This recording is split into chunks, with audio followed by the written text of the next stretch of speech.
hacerlo es siguiendo a otros líderes. Es escucharlo atentamente, es aprendiendo de sus experiencias, de sus fracasos, de sus luchas, de sus triunfos, de sus frustraciones. Pero ojo, también es importante revisar los propios.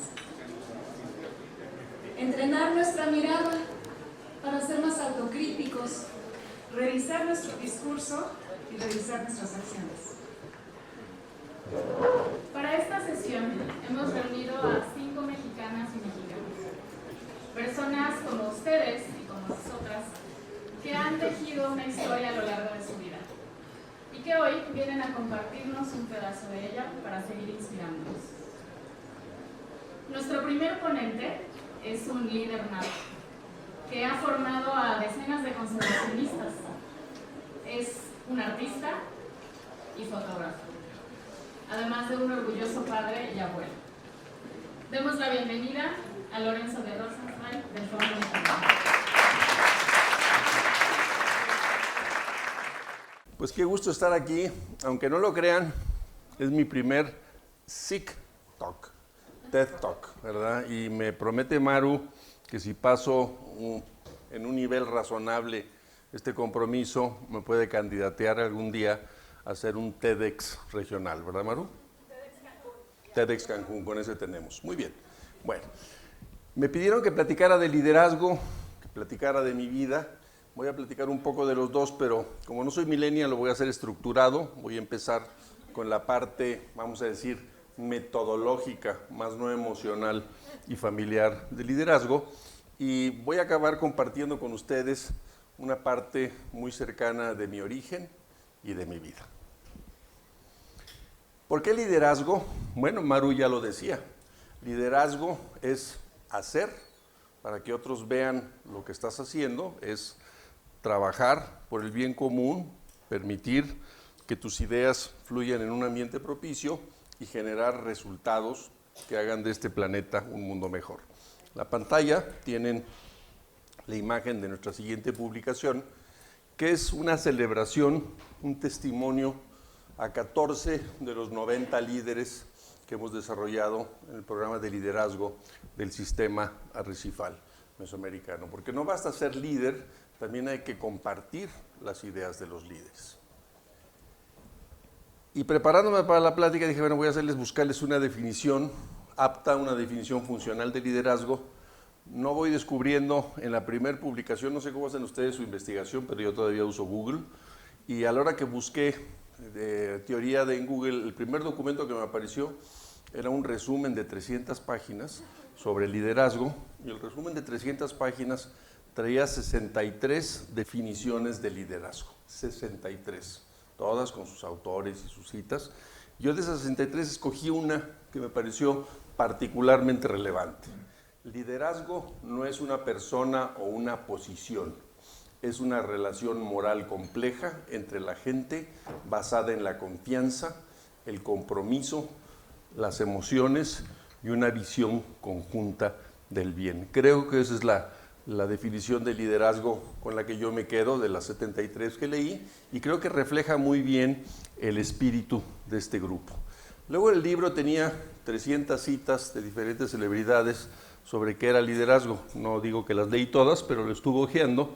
Me gustó mucho esta, aunque tengo muy pocas cosas en común con el expresidente de Estados Unidos, pero esta sí la comparto, que es rodéate de las mejores personas que puedas encontrar, delega autoridad y no interfieras mientras que la autoridad que has conferido se lleve adelante dentro del marco de tu misión, dentro del marco de tu vamos a decir, de tu paisaje moral, de tu visión de lo que se está haciendo en la institución. Y siguiendo adelante con las citas, dice el señor Kissinger que la tarea del líder es llevar a su gente desde donde está hasta donde no hayan estado. Un poco chistosa la construcción, pero así estaba en inglés, nos costó mucho trabajo traducirla, pero básicamente es inspirar a la gente a llegar a un estado ideal donde quisieran estar a través de tu esfuerzo, de tu trabajo. Y luego tenía muchísimos elementos técnicos, como por ejemplo, cuáles son los principales roles del líder, cómo los tiene que ir intercambiando en los diferentes momentos de la jornada, cuándo tiene que ser mentor, cuándo tiene que ser amigo, cuándo tiene que ser negociador. Pareció muy interesante. Se les voy a pasar el documento para que ustedes mismos lo lean. También hablaba del comportamiento y la actitud, bueno, atributos que estoy seguro que todos ustedes comparten conmigo, ¿verdad? Sobre todo que debemos ser predecibles. Nadie quiere un líder deschavetado, ¿verdad? Y que acepte retroalimentación, lo decían nuestros panelistas anteriores. No está mal equivocarse y no está mal aceptar retroalimentación. Tenemos que estar conscientes de que hay un universo de ideas maravillosas y muchas veces las que tenemos no son precisamente las mejores. Rasgos personales de un líder. También uno de los capítulos de este resumen que consulté. Asertivo, cálido, con una alta tolerancia a la frustración. A mí me da mucha risa las conversaciones con mis colegas de otros países porque no se dan cuenta de que vivimos en un entorno aquí en México, o al menos quizás también en Latinoamérica, altamente frustrante. Es decir, nada es tan fácil como parece que es, nada se puede hacer de un día para otro y nada es lo que tú pensaste que eran las razones por las que alguien no quería hacer algo o sí quería hacer algo. Entonces, esto nos da una idea, pero desde luego los líderes tienen que estar orientados a resultados. Sin resultados no hay nada que mostrar, no hay un avance, no hay una mejoría en el planeta que queremos hacer. Y también hablaba el artículo de los diferentes estilos de liderazgo. Te hablaba del autoritario o autocrático. Ustedes podrán imaginar que en el país del norte tenemos uno de esos líderes, ¿verdad? Nuestro vecino del norte. El participativo o democrático también funciona. Y el delegativo o rienda suelta. Y lo interesante es que se puede ser los tres tipos de líder, pero combinando efectivamente ese liderazgo a lo que requiera la situación.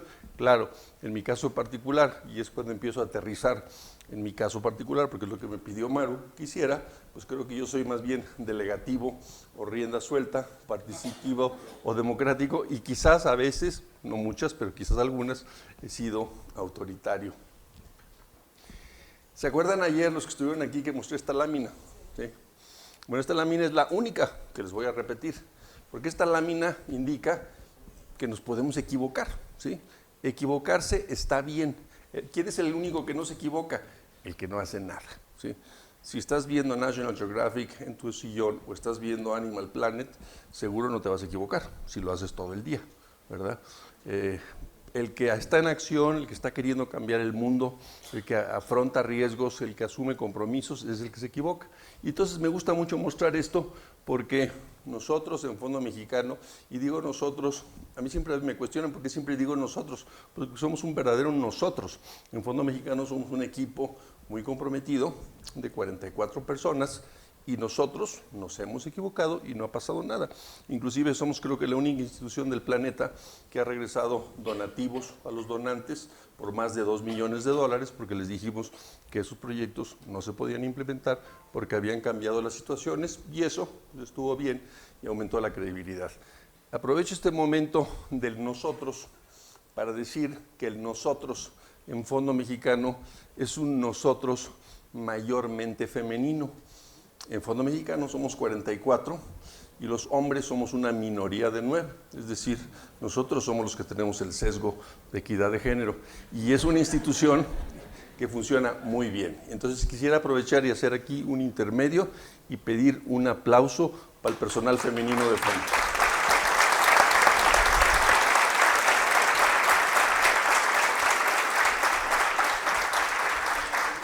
Oigan, y no fue planeado, simplemente ha sido así. Siempre que hemos tenido la oportunidad de hacerlo, conseguimos el mejor talento.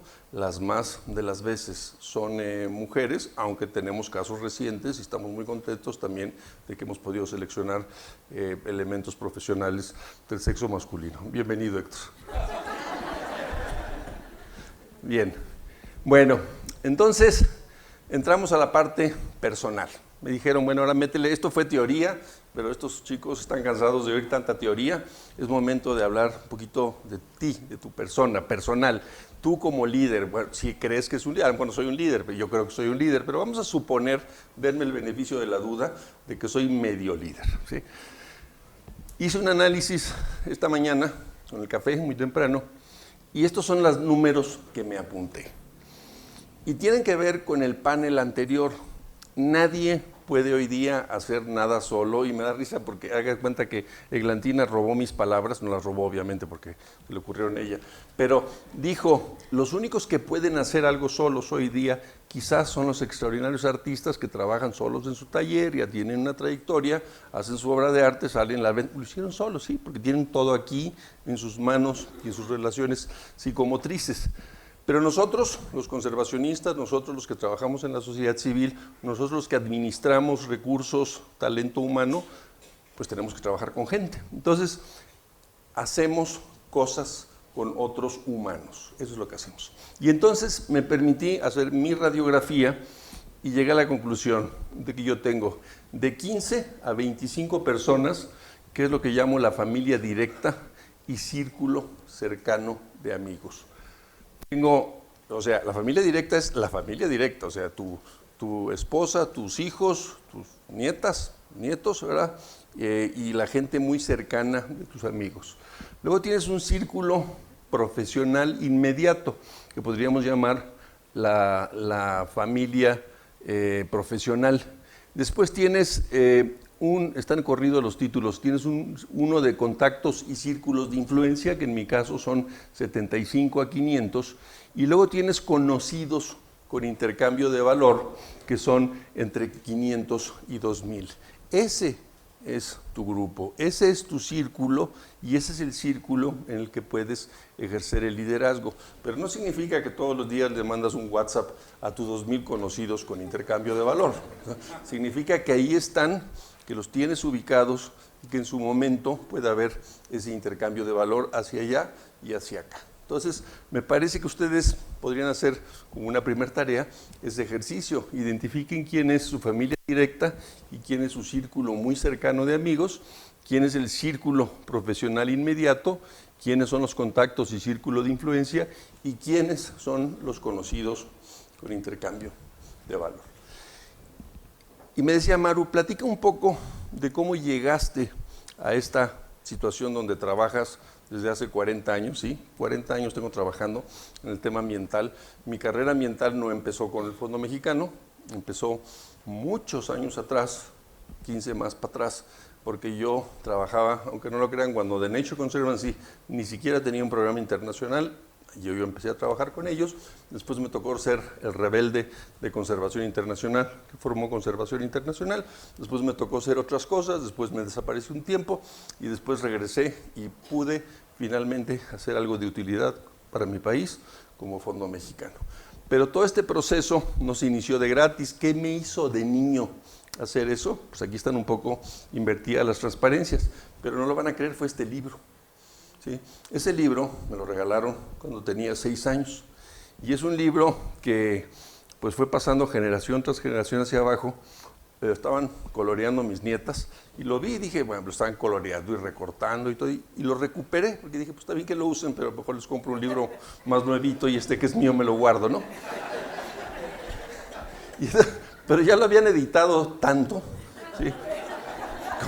con las tijeras y los lápices, que dije, no, voy a comprar uno nuevo y este se los voy a dejar. Oh, sorpresa, el libro vale $3,000. Se convirtió en un clásico en Estados Unidos, una edición de una generación de niños, ¿verdad? Que en total, así editado y todo, así lo guardo, ¿no?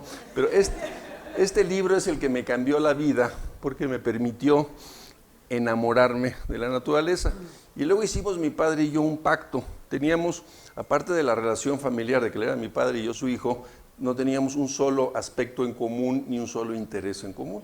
A él le gustaban la buena comida, los bares, la cultura, el arte y todo eso, y a mí me gustaba la naturaleza. Mientras mi papá estaba en su biblioteca, viendo sus libros, oyendo música y tomando whisky, yo dormía en el jardín en una casa de campaña. Entonces era la relación, era una relación donde vivíamos mundos aparte. La ventaja es que mi padre fue muy sabio y el puente que tendió es que cada vez que iba a una librería, que en ese entonces no había ni Amazon ni nada de eso, había librerías Mizrachi y cosas así muy tradicionales en la Ciudad de México, me compraba un libro, ¿sí? Y este libro es uno de los primeros que me compró. todo el mundo conoce ese libro, Fauna de México, Mexican Wildlife, un clásico. Yo creo que si lo leí 7 veces es poco, y ahí entendí que eso es lo que yo quería hacer en mi vida, que yo quería estar con los animales, que yo quería estar con la naturaleza. Pasaron muchas cosas muy curiosas en el camino, porque también me comisionaba con sus amigos para que me llevaran a sus expediciones, y no se enteró ni de la mitad de las cosas que pasaron. En una ocasión nos llevó con un amigo doctor de él. Él tenía mucha confianza en este doctor porque era doctor cirujano, y pensaba que si nos pasaba algo, pues ahí estaba el doctor, ¿no? Entonces nos enchufaba con el doctor Roberto Clever, le prestaba la camioneta y ahí vamos para Veracruz. En esta ocasión íbamos a la isla de En Medio, que está cerca de Antón Lizardo, y por una serie de decisiones desafortunadas del doctor, que no era tan responsable, pero mi papá no lo sabía, acabamos tomando una panga a la isla a las 6 de la tarde en medio norte. Bueno, no se los platico, pero naufragamos, y los últimos 400 metros tuvimos que nadarlos hasta la isla. Entonces ese es el tipo de aventuras que nunca se enteraron mis padres, ¿verdad? Pero que terminaron de sellar ese pacto, ¿verdad?, que tenía yo con la naturaleza. ¿Por qué les muestro estas fotos? Porque nadie, absolutamente nadie, es un proyecto terminado, y nadie sabe cómo va a terminar cuando inicia como niño. Y a mí me gusta platicar que uno es el resultado de un largo proceso de inversión, manipulación con cariño, desgraciadamente para algunos niños manipulación con agresión, pero uno es el resultado de un proyecto enorme, y llega un momento donde pues aquí estamos y esto es lo que somos y esto es lo que tenemos que ofrecer al mundo. Y yo viví en una familia con gente muy progresista, un abuelo ingeniero químico, una abuela maestra de tiro con rifle y pistola, ¿verdad? Una mamá artista, y una familia donde siempre se nos motivó el cariño por los animales.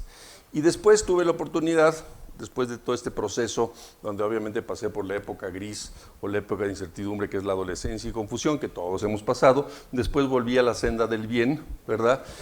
Estudié ingeniero bioquímico, estudié biología marina, y pude reincorporarme a diferentes actividades de empresas ambientales y cuestiones de conservación, y es ahí cuando llegué y vine a descubrir cuál era mi verdadera vocación, que era trabajar por la naturaleza con mexicanos, no con organizaciones internacionales, y trabajar por la naturaleza con un bien, con una meta muy definida y muy específica, que son las finanzas de la conservación.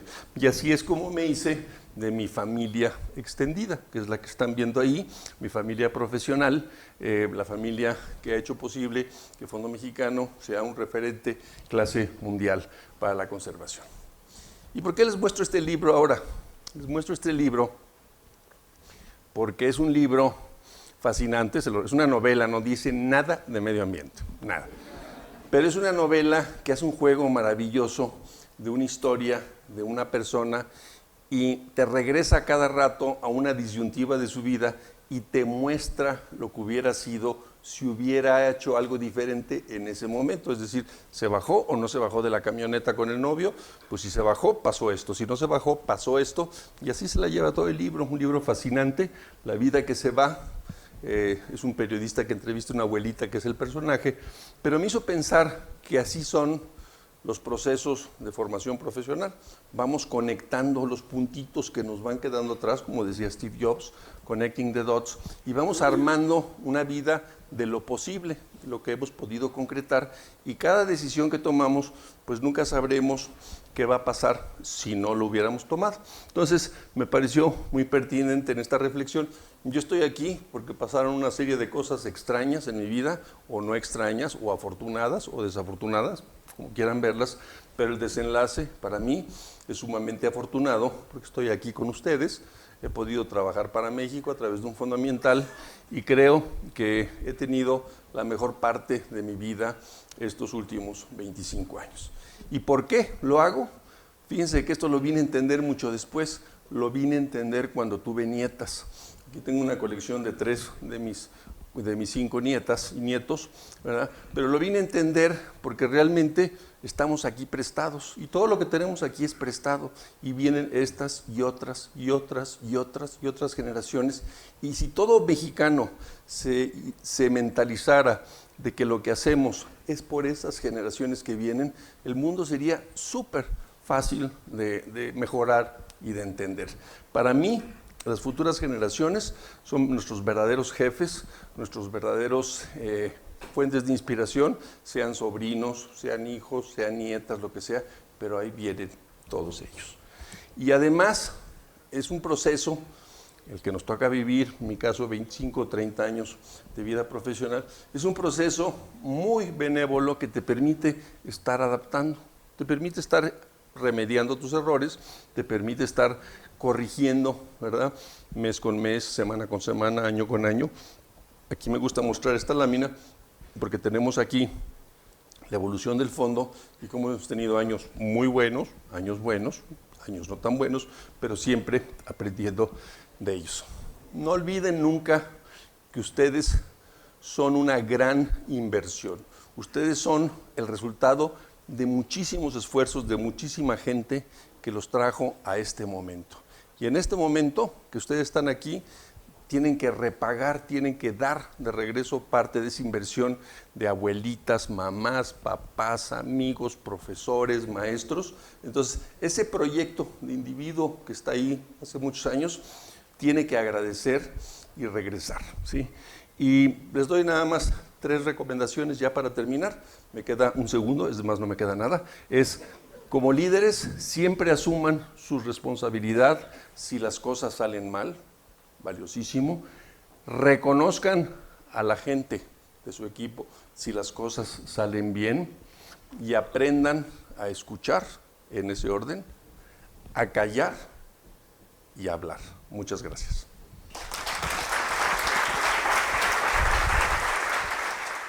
Demos la bienvenida a Gisela Illescas Palma de la Vida ACE.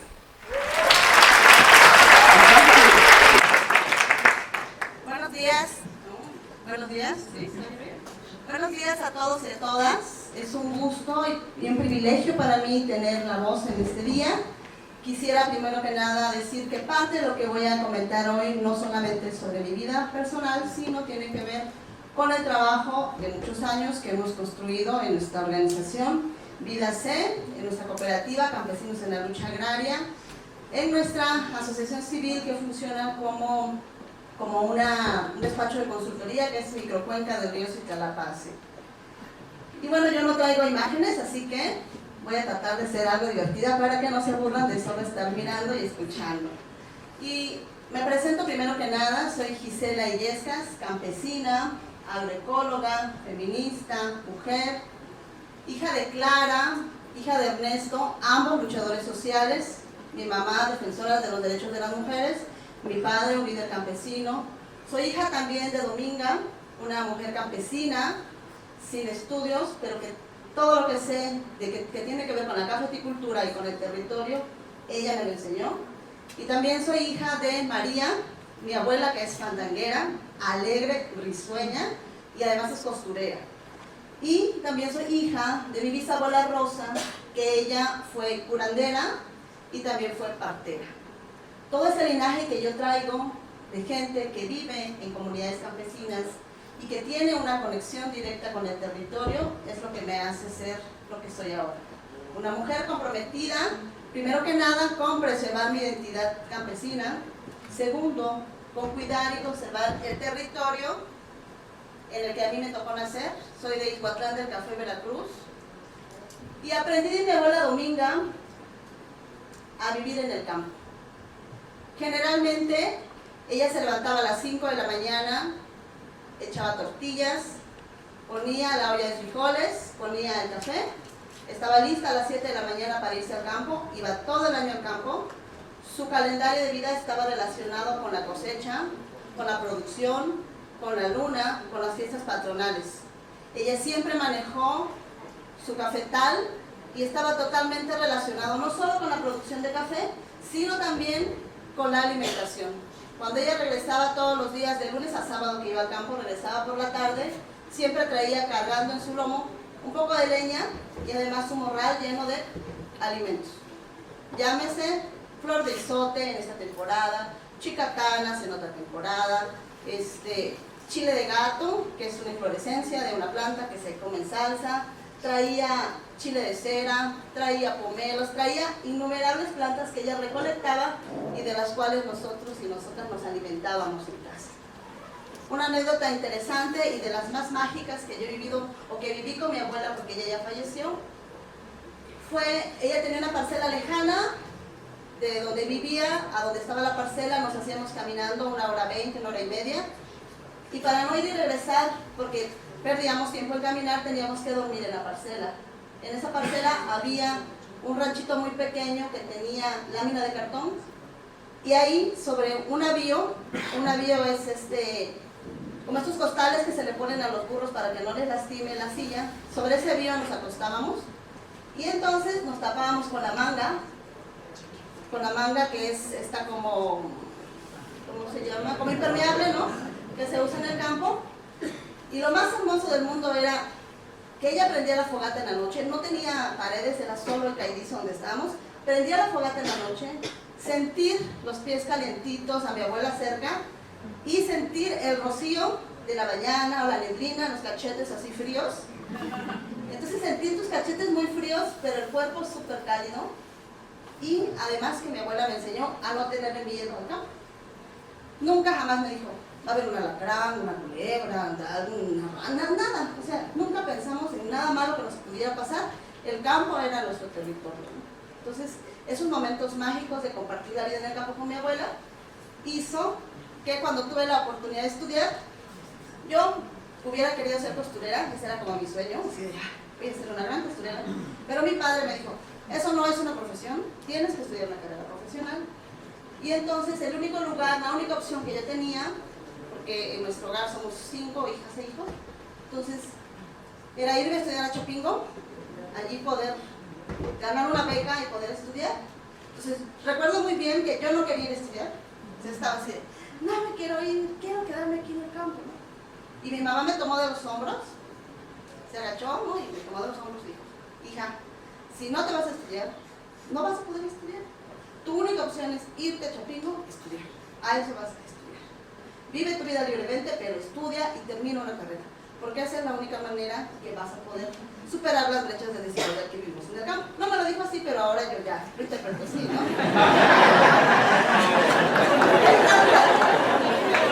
Entonces, me fui a Chapingo. Mi peor temor era que mientras yo estaba en Chapingo, estudiando 7 años, mi abuela muriera, ¿no? Se fue a mi temor, así terrible, ¿no? ¿Qué tal yo estoy allá y muere mi abuela y no me dice, ¿no? Pero afortunadamente egresé de la universidad, mi abuela fue a la graduación, después más adelante me casé, tuve mis hijas, mi abuela fue de bautizos. Finalmente, hasta que mi hija mayor cumplió 9 años, porque mi abuela falleció, ya conocí a sus 2 de mis hijas, a la tercera ya no, pero tener esa oportunidad de poder estudiar en una escuela pública, estudié agroecología, soy de la 5ª generación de agroecología en Chapingo, me dio la posibilidad de conocer y reconocer que todo ese trabajo, todo eso que yo había visto con mi abuela, realmente tenía nombre, tenía técnica, se llamaba desierto. Y por otro lado, otra parte de mi historia tiene que ver mucho con mis padres. Conocí el Zócalo capitalino en una marcha, conocí la Plaza Lerdo, en Jalapa, en una manifestación, ¿no? Salimos a otros lados y por ahí nos llevaban de paseo a veces a la villa o al puerto de Veracruz, el 6 de enero, que es el día de la ley agraria, ¿no? Aprendí a luchar con mis padres porque no había con quien nos dejaran en el campo. Entonces, si tenían que ir, ellos que eran dirigentes, pues nosotros teníamos que ir con ellos porque no había, además secuestrábamos camiones y por lo tanto pues, había camiones para salir a la ciudad, ¿no? A una manifestación y a algún plantón, ¿no? Bueno, entonces, cuando regresé de la universidad me desempeñé profesionalmente durante 15 años en una organización campesina donde aprendí cuestiones de liderazgo, cuestiones de corrupción, cuestiones de hacer proyectos, cuestiones de implementar proyectos. Aprendí todo lo bueno y lo malo de las organizaciones campesinas, lo aprendí estando en una organización campesina nacional. Después decidí dejar esa parte y empecé a trabajar en Jefe Internacional en el área de proyectos.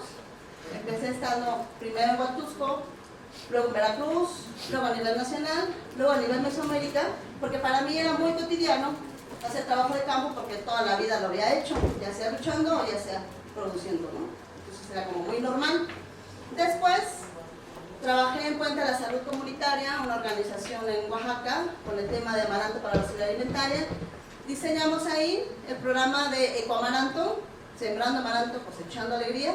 Ese programa ahora es muy exitoso, Puente realmente ha crecido mucho y a mí me tocó estar en la parte y de los inicios del programa, en la formulación y el diseño del programa, aunque lo han ido modificando y pues ha ido creciendo muchísimo.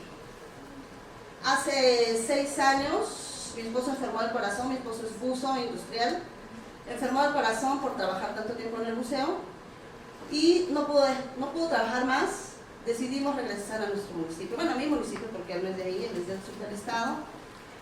Y entonces me tocó llegar en un momento en la organización con mis padres en donde una persona externa había hecho una visita, en donde había hecho un diagnóstico externo de nosotros y había dicho, tantos años trabajar y ahora están viejos, cansados, enfermos y pobres. Entonces, que alguien externo dijera eso de nuestra organización, que además tenía cierto grado de verdad, o sea, sí es cierto, muchos de nuestros dirigentes habían muerto por situaciones de salud, por enfermedad, por pobreza, por lo que sea, mucho trabajo de muchos años, a lo mejor no tanta planeación, pero un montón de trabajo comunitario, ¿no?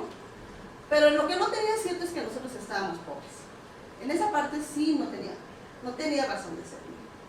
Entonces, hicimos un alta en la organización y dijimos, ¿cómo hacemos para analizar si lo que hemos caminado durante 20 años o durante 20 y tantos años en la organización tiene coherencia, tiene congruencia, ¿no? Y lo que se nos ocurrió hacer es hacer una matriz de indicadores de sostenibilidad que nos llevó un año evaluar familia por familia, comunidad por comunidad, municipio por municipio, bioregión por bioregión y luego una matriz general en donde evaluamos qué tan sostenible era vivir en el campo.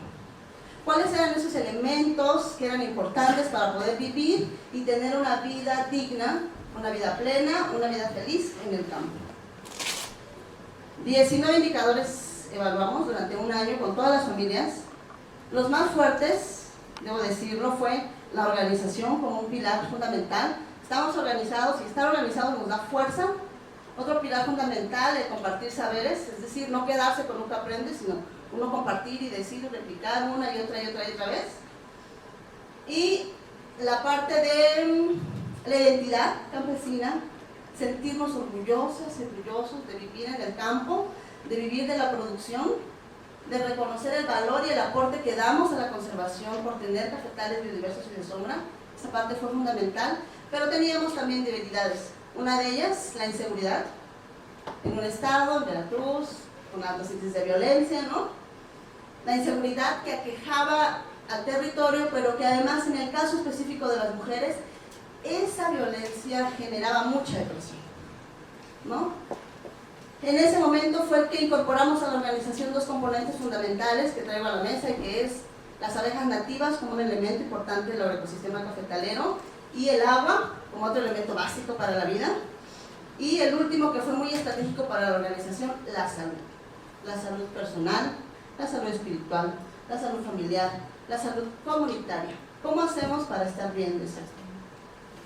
Y bueno, aquí estoy ahora, en realidad vengo del campo, aprendí con mis compañeras que se puede tener una vida digna, feliz, viviendo en el campo, que tenemos que cambiar los esquemas de lo que pensamos que es el desarrollo y de lo que pensamos que debemos de tener para ser exitosos y exitosas. No hay mayor éxito que ser feliz, sonreír, tener buena salud, tener una familia, tener una comunidad y tejer un montón de redes, porque creo que ahora lo que hago es tejo muchas redes en muchos lados, en muchos espacios, en donde, primero que nada, reconocer que en el campo se vive una desigualdad y que por lo tanto necesita una acción afirmativa para que esa igualdad.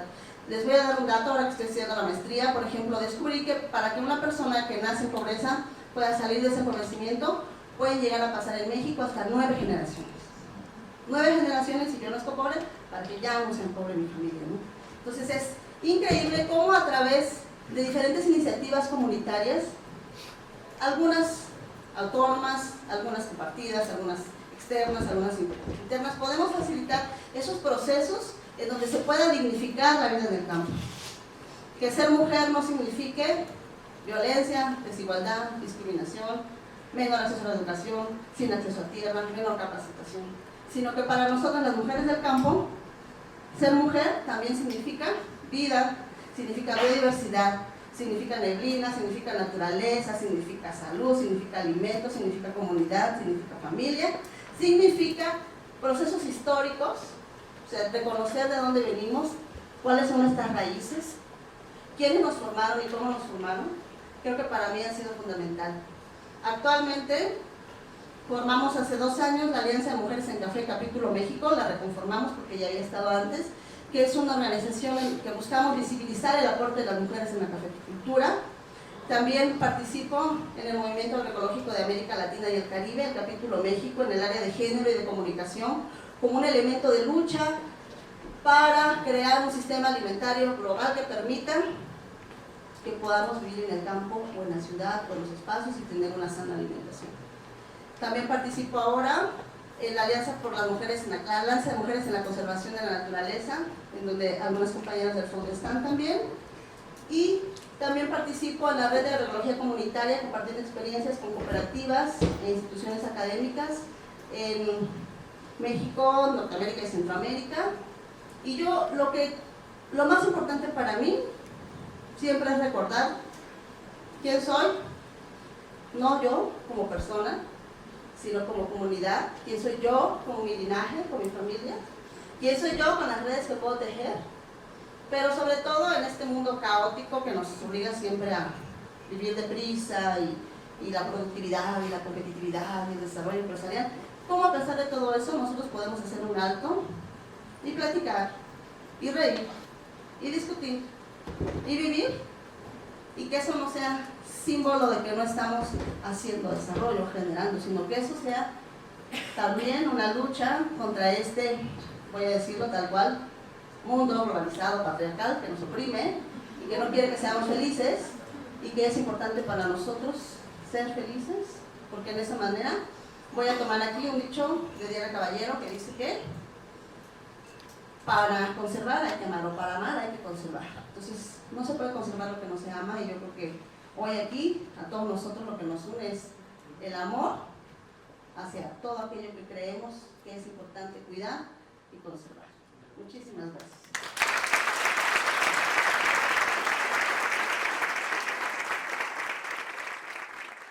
Cuando hacía esto, me arrepentí más o menos como a los 5 minutos. Y entré hoy y saludé a tantas personas que quiero, que dije, pero qué idiota soy, o sea, esto es increíble. Entonces, esta presentación que me precedió me inspiró profundamente. Y yo elegí, ¿dónde está Maru? Yo acepto que yo no soy multitasking, en eso soy cero femenina. Yo pedí ayuda, nada más puedo con esto. ¿Dónde es la primera, Maru? Cuando me dijeron, tienes que hablar de tu vida, en primer lugar dije, joder, llegué a los 50, ahora sí ya soy vintage. ¿Quién fue que hablaba de los 70s? ¿Alguien por allá? Primera invitación en que me siento vintage y que me invitan a hablar de mi vida. Y hablar de tu historia de vida, pues, digo, es tan amplio que podría resumirlo en así estoy viviendo y voy a morir. Pero elegí una cosa que de hecho contradice la manera en que me presentaron. Les quiero hablar de un cambio de identidad que he tenido en los últimos años. Yo ya no me identifico como defensora de los recursos marinos.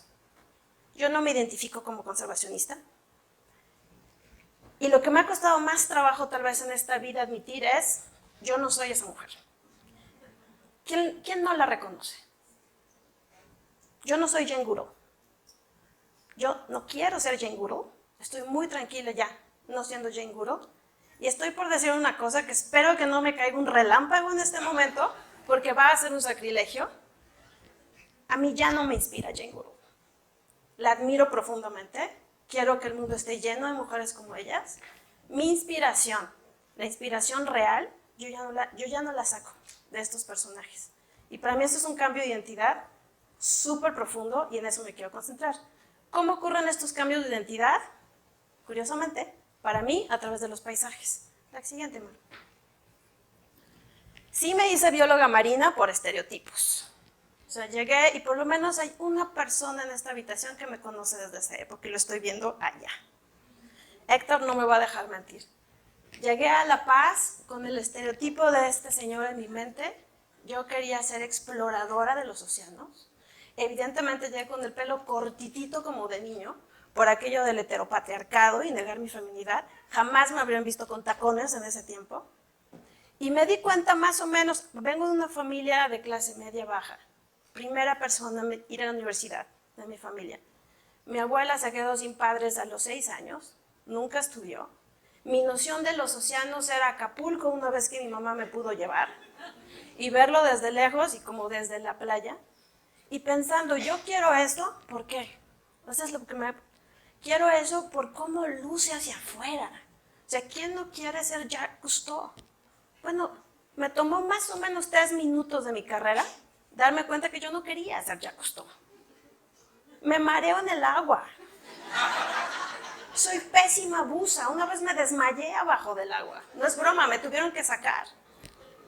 Héctor, nunca fui una bióloga marina, ¿estás de acuerdo? Exacto. Lo que me tomó más o menos 3 minutos en la carrera darme cuenta que no era, me ha tomado, honestamente, 30 años el reconstruir que sí soy. Y de eso es de lo que les quiero platicar. La que sigue, por favor. Hay 3 paisajes en mi afortunadísima vida que pasé en la península de Baja California que me parece que me transformaron. Y les quiero hablar de estos 3 paisajes. El primero, esto es Cabo Pulmo. ¿Quién no conoce Cabo Pulmo? Ahora, bueno, hace 20 años nadie conocía Cabo Pulmo. Creo que la primera vez que fui a Cabo Pulmo fui con ustedes. Y llegué con esta chavita de 19 años con el pelo corto que todavía quería ser Jacques Cousteau. Y pasé algunos años ahí conociendo a la comunidad. Suena muy exótico, suena muy bonito. No tenía idea de qué estaba haciendo. Pero Cabo Pulmo hizo por mí varias cosas. En Cabo Pulmo hice mi tesis de licenciatura, que en la carrera que yo hice era como casi tesis doctorado. Tenías que hacer una cosa que le mostraba a los demás que estabas allí. Fue la primera tesis en conservación de la naturaleza de mi universidad. No me dejaban hacerlo porque decían que eso no era trabajo de biólogos. Yo por dentro pensaba, me vale, yo no soy bióloga. Me voy a recibir como bióloga marina, pues yo no soy bióloga. Y aprendí varias cosas. Lo que hice en Cabo Pulmo fue hacer lo que después personas más inteligentes que yo lo convirtieron en la propuesta de creación del Parque Nacional, que ahora afortunadamente pues ha sido muy exitoso, y que en ese entonces era un espacio, está Judy aquí, ¿no? Era un lugar que estaba completamente deteriorado. O sea, bajabas de mi torpeza como buzo y no había nada ahí abajo, ¿no? Y me regaló varias cosas Cabo Pulmo, y ahora las veo en retrospectiva. La más importante es, ahora vivo en la Ciudad de México.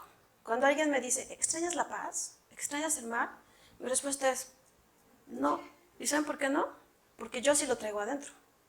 Yo pude haber llegado a ser bióloga marina sin nada de mar, pero dentro de mí, yo les juro que si pudiera proyectar lo que yo soy por dentro, yo por aquí traigo una sardina, por aquí traigo una ballena, o bueno, más bien por aquí.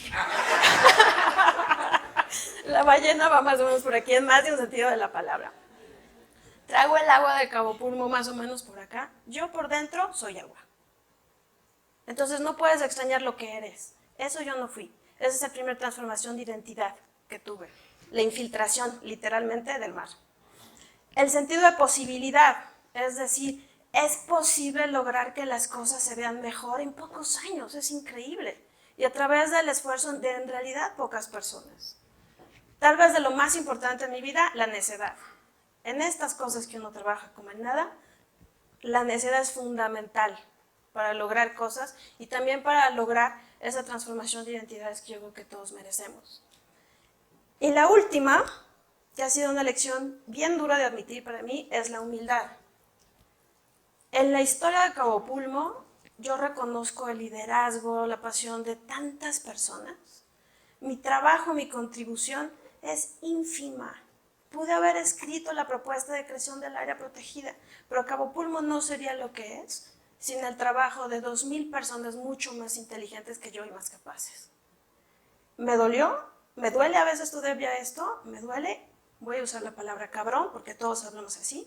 Me duele cabrón en el ego. escuchar las historias de Cabo Pulmo y no escuchar mi nombre. Y eso me lleva al siguiente punto. El siguiente, por favor.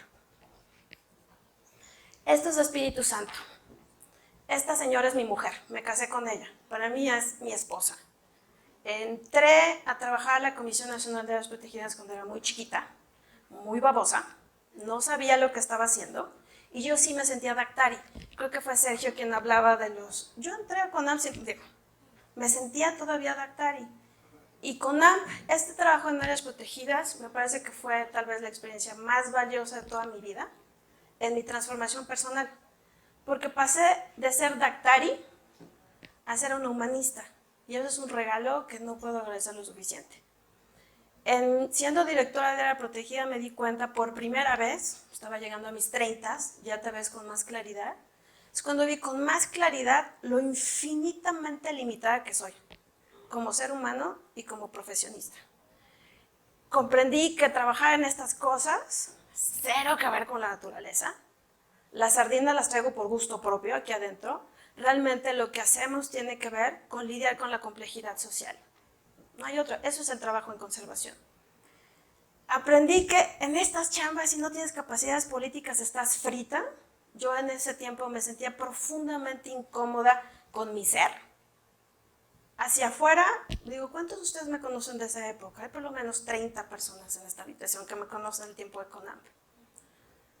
Por fuera, creo que es cuando me di cuenta en esta distancia de lo que es el proyectar ser, y voy a hablar más tarde de esto y lo que uno es. Fueron los tiempos más infelices de toda mi vida y tal vez cuando desde afuera me veía más exitosa de toda mi vida. Y a eso voy con lo que me regaló este paisaje, fue mis retos interiores. En la lucha en una expropiación, en la construcción de alianzas, en el trabajo con muchos de ustedes, lo de afuera es ser esta mujer que luchaba por verse como en control, que sabía, que presumía sus posgrados en el extranjero. Por dentro me estaba zurrando de miedo todo el tiempo.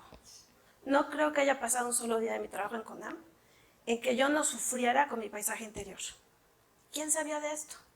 La que sigue, por favor. O sea, supongo que si están riendo es porque la reconocen. Esto es Balandra. En Balandra me tocó trabajar cuando ya lo hacía desde sociedad civil.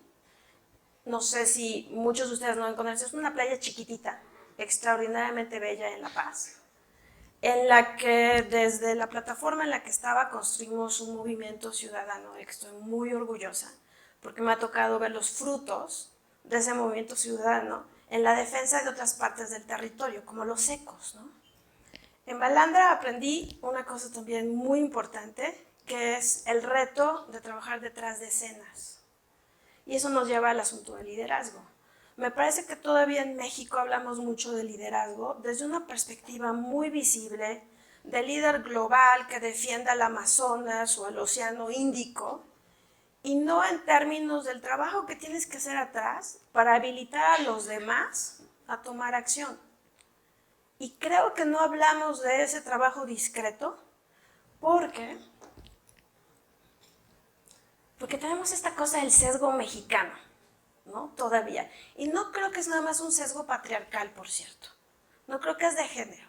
Creo que en México todavía privilegiamos mucho los liderazgos muy públicos, muy alfa, me pongo derecha y les hablo así, y no los liderazgos discretos de mano izquierda que saben estar detrás de escenas. Y no creo que en México apreciamos todo lo que deberíamos, ni en el mundo, los liderazgos regionales. Todavía, y sin ofensas a los que tienen apellidos extranjeros, me encantaría que revisen en la lista, en los directorios de las organizaciones grandes, los apellidos. Rosenzweig, Rickards, ¿qué otro se me escapa? Rhodes, el comisionado Rhodes. No es casual. En México todavía vemos con desconfianza a las personas que vienen de otros contextos socioeconómicos, a las personas que no tienen liderazgos muy visibles y a las personas que trabajan en los pequeños rincones de México en los que la mayor parte de ustedes trabajan. Por eso todos queremos ser Jane Goodall. Porque ¿quién quiere ser Jane Balandra? Nadie. Y no obstante, el cambio en el que creo se da a ese nivel. Está Mariela del Barrio, porque un cierto conservacionista de voz fuerte, y que no está presente afortunadamente, también con apellido extranjero, cuando hablamos con él de decir, oye, nos ha ido muy mal tratando de crear una área protegida municipal en Balandra, queremos que sea área protegida federal, y ahora está sonriendo, ya se está imaginando quién es. Me dijo, lo que pasa es que ustedes, la gente de provincia, tienen un problema. Nos traen a sus Marías del barrio para que se casen con el millonario de la capital, la Comisión Nacional de Áreas Protegidas, sería el millonario de la capital, para que las rescate de la pobreza y salgan en la telenovela.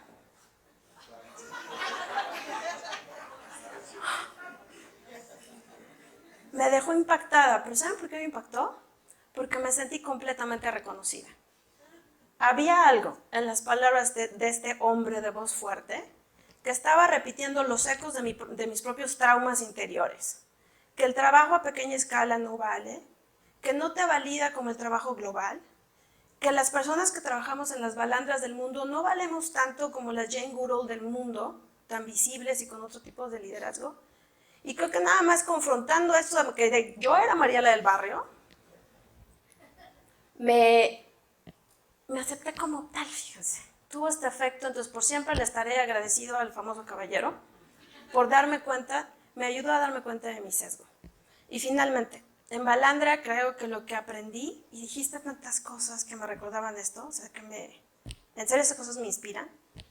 Yo aprendí que los verdaderos conservacionistas no deberían serlo. O sea, creo que la verdadera transformación viene de la ciudadanización de nuestras causas, que suena muy moderno, suena muy, lo digo genuinamente. A mí Balandra me enseñó, pocas veces he tenido un momento más feliz en mi vida que cuando iba en un auto con mi etiqueta de Todos Somos Balandra, que además le hicimos a propósito como del activismo gay, porque queríamos que todo el mundo se sintiera reflejado. Y un chavito en el auto de al lado grita, ¡Balandra es nuestra! Y levanta la mano, un niño como de 16 años. Pocas veces me he sentido más validada en mi existencia. Obviamente el niño no sabía que yo había orquestado la campaña, que me supe mantener detrás de escenas para hacer que algo fuese y que durase 20 años ya. Un movimiento, porque los actores no somos los que estamos detrás. Nosotros damos un servicio a la ciudadanía. Y esta es una definición de liderazgo que yo no he escuchado.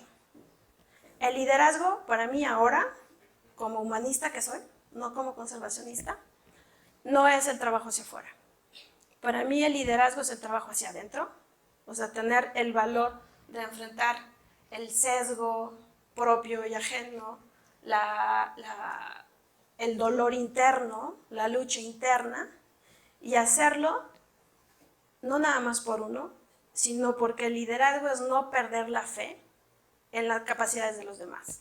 Para mí ahora esa es la definición de liderazgo. La que sigue, por favor. Y bueno, creo que el mayor reto de mi vida profesional se resume en esto. Son las dos Gabrielas. De ese lado traigo hasta el mismo corte. Photoshop incluido, ¿no? Me quité la arruga porque tienes que manejar esta tensión constante entre la persona pública, la que a lo mejor se sube aquí a hablar, a la que le invitan a consejos, a la que la contratan como consultora, y manejar esto sin perder de vista que en el fondo yo no soy esta. O sea, en el fondo, yo sigo siendo la niña introvertida, a la que le costó 20 años aprender a hablar en público. Soy la persona que estuvo, y me va a costar trabajo decir esto en público, pero lo voy a decir, la que estuvo a 5 metros de lanzar su auto a un precipicio, porque no se atendía a su enfermedad mental, y la que a veces no va a reuniones de consejo porque tienen descargas eléctricas en el cerebro que no controla, ocasionadas, ¿por qué? Porque yo no me aceptaba como una sola. Entonces, 20 años de pasar tratando de hacer eso. Cuando yo soy esto, tiene repercusiones. Mi reto ahora y mi cambio de identidad es, me niego a partir de ahora a seguir siendo esa y no esta. Y esta tipa está media loca. Esta es la que se divierte. Esta es la que llora en la noche. Esta es la que llora cuando escucha a Heidi platicarme de lo que hace allá. Ella es la que te escucha así profundamente. No es esa, te escucha esta. Y esta se planta diciendo, yo no sé si yo soy líder. Y si acaso tengo un liderazgo, mi liderazgo consiste en estar completamente plantada en el presente, en no querer cambiar al mundo. Yo no quiero cambiar al mundo. Yo quiero cambiar a mi entorno inmediato y me quiero cambiar a mí. La que sigue. Y entonces, para que me perdonen el sacrilegio, la razón por la que a mí ya no me inspira esto es porque yo encuentro mi inspiración en esto. A mí honestamente ahora lo que me inspira es la capacidad de la humanidad para transformarse. Y lo que me inspira es la conexión personal con muchos de ustedes en el día a día. Y lo que me inspira es verme hacia adentro y decir, joder, sigo batallando con el miedo, ¿no? Tengo vulnerabilidad, me aterra la exposición emocional. Creo que Lorenzo hablaba de las certezas. Yo nunca, creo que la última vez que tuve una certeza fue cuando tenía 29 años y entré a la CONAMPA. Desde entonces, yo no tengo certezas. Y curiosamente, lo que más me inspira y lo que me motiva a seguir adelante es el trabajo interior, el efecto que puedo tener y el contacto que puedo tener en el uno a uno y estar completamente plantada en algo que ya reconozco de mí, que es el que sigue, por favor. Estarme preguntando constantemente, ¿hasta cuándo vamos a pensar en el liderazgo y en el trabajo que hacemos como algo externo? O sea, ¿cuándo nos vamos a empezar a admitir que muchos de nosotros hemos tenido depresión? ¿Cuántos de ustedes han estado al borde del ataque nervioso? ¿Cuántos se han divorciado porque no aguantan? ¿Cuántos compañeros de CONAMP no se murieron porque tuvieron ataques cardíacos? Y todo eso ocurre por esta disociación entre el líder hacia afuera, las Jane Goodall del mundo, y las personas vulnerables que en el fondo somos todos. Creo que en el mundo de la conservación, mientras no admitamos que tenemos que reconciliar y trabajar en los paisajes exteriores y en los paisajes interiores, que no son bonitos, no la vamos a librar. Y en esa convicción, yo después de trabajar otros 30 años en esto, pues yo me quiero dedicar a esos paisajes, a la intersección entre lo externo y lo interno. No sé cómo, habrá que mudar, pero lo haré. Y digo, no hay forma de que lea todo esto, no sé a quién le guste Sabines. Yo amo Sabines, me gusta mucho la poesía y la poesía forma parte de mi paisaje interior.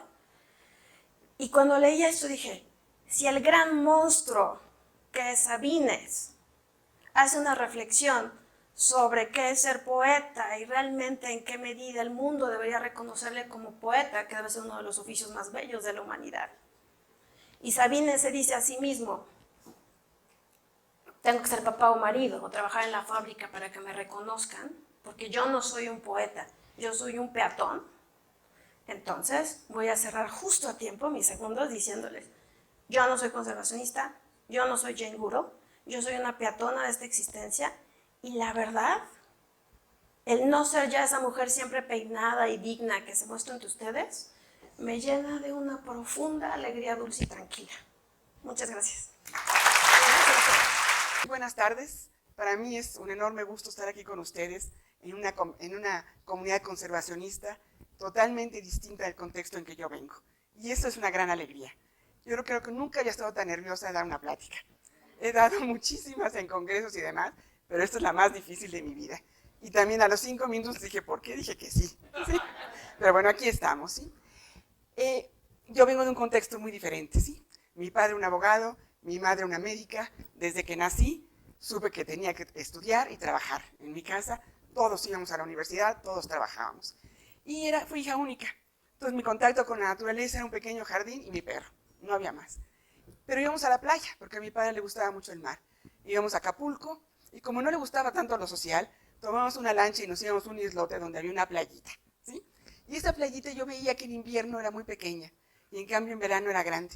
Decía, ¿pero por qué? ¿Por qué cambia el tamaño de la playa? Después íbamos en lanchas con fondo de vidrio para ver los arrecifes, era lo que existía en ese momento, no se buceaba, los niños no buceaban. Veíamos el arrecife con fondos de vidrio. Y decía, ¿qué cosa tan bonita es esta? Estaba muy deteriorado, todavía me acuerdo. muchas manchas blancas, etcétera, pero estaba muy deteriorado. Y ahí empecé a hacerme preguntas sobre la naturaleza. Y empecé a decir, bueno, esto es lo que a mí me gusta. Entré a la carrera de biología, empecé a viajar, a conocer Veracruz, otras playas, otros sistemas arrecifales, y dije, esto es lo que yo quiero hacer. Y empecé a hacerme preguntas hace 50 años, y me las sigo haciendo. Entonces sigo siendo una académica, sigo siendo una investigadora, pero una investigadora con una doble vida, y les voy a platicar por qué. Yo trabajo en ecosistemas maravillosos, las costas son sensacionales. Les están pasando unas fotos que son así como los lugares donde he crecido, donde he realizado mi investigación. Los arrecifes son ciudades vivientes, donde los animales crecen día a día, ¿sí? En condiciones difíciles, de sol, de agua salina, pero todos los días crecen y tienen formas redondas, cuernos de alce, dedos delgados, pero una de las cosas que siempre hacen es que nos protegen de las marejadas. Nos protegen y le quitan la energía casi el 90% del oleaje. Las playas y dunas totalmente distintas, o sea, no hay casi nada vivo ahí, unas cuantas plantas, son granos de arena, millones de muchísimos tamaños, colores, ¿sí? Que forman unas montañas móviles que caminan día con día y que bajan también la energía de los vientos y del oleaje, igual que las playas.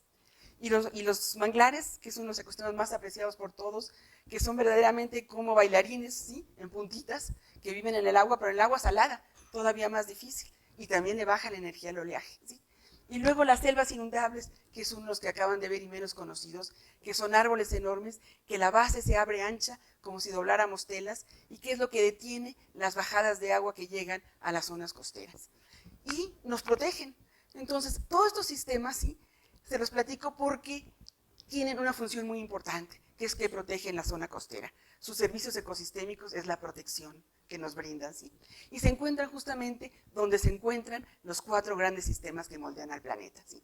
Que es la tierra, el mar, la atmósfera y el agua dulce. Es la única parte del planeta donde entran en contacto, y cuando hay un huracán, pues es la tormenta, es el mar lo que predomina, el aire. Cuando hay calma, es la tranquilidad, ¿sí? Entonces son muy dinámicos, muy frágiles, pero son maravillosos. Eso labró mi conexión con la naturaleza. Pero en esos sistemas, y como ven, pues soy científica, no les tengo que explicar cosas, les tengo que decir cómo funcionan, no puedo dejar eso atrás, ¿sí? Pero lo que me doy cuenta es que en esos sistemas hay gente, ¿sí? Siempre hay gente. Gente que vive, que obtiene sus recursos, sus medicinas, sus plantas, y toda su vida diaria transcurre en el conocimiento y en el devenir de esos sistemas, ¿sí? Entonces, ahí surge otra conexión muy importante, la de las personas, ¿sí? Cuando uno llega a trabajar como biólogo en esos sitios, pues muchas veces hay biólogos que pasan sin decir buenos días y llegan a tomar sus datos, pero cuando uno se detiene y empieza a hablar con las gentes, se da cuenta de la importancia, ¿sí? Que estos sistemas tienen para la vida de esas gentes y de lo que conocen, un conocimiento diferente del nuestro, ¿sí? Y aquí empieza una conexión muy fuerte, ¿por qué? Porque hay que interactuar con las personas, ¿sí? Y volvemos a revalorar, ¿sí? Esta conexión que habíamos perdido. Los científicos somos muy aislados definitivamente, ¿sí? Creo que muchos de ustedes han oído hablar de la Torre de Marfil, es muy cierta, vivimos en una Torre de Marfil, y si ustedes han visto un programa como Big Bang, pues se dan cuenta de la poca sensibilidad que hay muchas veces hacia los problemas de las otras personas, ¿no? Vivimos muy ensimismados en nuestro propio mundo, y eso es un problema porque cada vez se agudiza más. A pesar de que la ciencia está hecha para generar conocimiento que sea útil, realmente lo que estamos haciendo es publicando en revistas que nadie puede leer, porque son complicadísimas, en otros idiomas, ahora pertenecen a consorcios y son carísimas bajar un artículo. Entonces cada vez se va perdiendo más esta conexión con la parte de la sociedad para la cual la ciencia debe funcionar. Yo trabajé como 15 años nada más en este entorno científico. Iba a las costas, sacaba mis datos, hacía mis experimentos de plantas, ¿sí? Y un día estaba yo en La Mancha, que es la estación del Instituto de Ecología donde pertenezco en Veracruz, y llegó un grupo de pescadores, y yo era la que estaba ahí trabajando. Y me dijeron, ¿qué van a hacer ustedes? Digo, ¿por qué? Dice, porque un ganadero acaba de talar el manglar hasta la orilla de la playa, ¿sí? ¿Qué van a hacer? Ustedes hablan siempre de la conservación. Y yo para mis talentos dije, nada, ¿qué va a hacer el instituto? Si el instituto nada más hace investigación, ¿qué podemos hacer si nosotros no salimos de ese ámbito, ¿sí? Y me di cuenta de lo absurda que era mi respuesta, ¿sí? ¿Cómo podemos hablar de la conservación y en el momento que hay un problema en la orilla de nuestra casa, no podemos hacer nada? Esto no tiene sentido, ¿sí? Y ahí comenzó una transformación enorme en mi vida, ¿sí? Regresé al instituto y dije, oigan, ¿qué vamos a hacer? Acaban de talar en nuestro patio, ¿sí? donde nosotros trabajamos, y acaban de abrir una brecha de manglar porque un ganadero quiere tener una vista de la laguna, ¿sí? Quiere tener una mesa y sentarse ahí a verlo. Pues dijimos, ¿qué hacemos? Pues vamos a hacer un plan de manejo y vamos a hablar con Semarnat y vamos a hablar con Profepa y demás. Y claro, como yo había estado ahí, pues me tocó hacer el plan de manejo, ¿no? Pues llaman, tú lo haces y lo entregas. Entonces cuando lo empecé a hacer dije, a ver, ¿qué hago? Me siento aquí y puedo hacer 20 hojas, 50, 200, ¿y a quién se las doy? A los pescadores, las encargo muy bonitas, se las doy a los pescadores, se las doy a Profepa, se las doy a Semarnat, y bueno, ya, no pasó nada. Dije, esto no puede ser.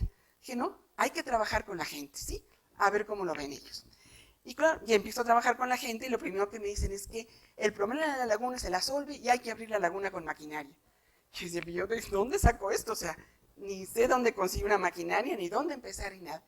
Y empiezan los retos, ¿no? Y las alianzas. ¿Por qué? Pues porque hay que buscar quién me conecta con el director de CEDAR, creo que se llamaba en ese momento, para ver si me prestaba una maquinaria para poder abrir la boca de la laguna. ¿Por qué? Porque me metí un diplomado, el Foro Ambiental Latinoamericano, en el cual me decían, si tú no le entras a los problemas de la gente, no vas a trabajar con ellos. Ellos no van a trabajar en lo que tú quieres. Tienes que trabajar en lo que a ellos les preocupa. Sí, tenemos que entendernos, sí. Tenemos que platicar y ver en dónde coincidimos y trabajar en ese sentido. Y eso les interesaba a ellos. Entonces, pues empieza uno justamente a crear estos retos, estas alianzas, y comienza una doble vida, ¿sí? ¿Por qué? Porque sigo siendo investigadora, sigo generando mis datos, los sigo publicando, pero el gran reto es cómo usar esa información para conservar. ¿Por qué? Porque se genera información muy importante que nos ayuda a conservar los ecosistemas, las poblaciones, etcétera, pero no la estamos usando. ¿Por qué? Porque muchas veces no la hacemos accesible a la gente sobre todo. ¿Y quién es la gente? Pues los que viven en la naturaleza, los dueños de esos servicios ecosistémicos. ¿Quiénes son los dueños de esas dunas, de esas selvas, de esos manglares que, aunque sean terrenos federales, tienen dueños y tienen escrituras, ¿sí? Con la mano. Entonces, ¿quiénes son los dueños de eso? La gente del campo. Si ellos no entienden la importancia de todo esto, ¿sí? Pues se queda nada más en qué bonito es, cómo la pasamos bien cuando vamos de día de campo, pero no hay realmente un compromiso de conservación.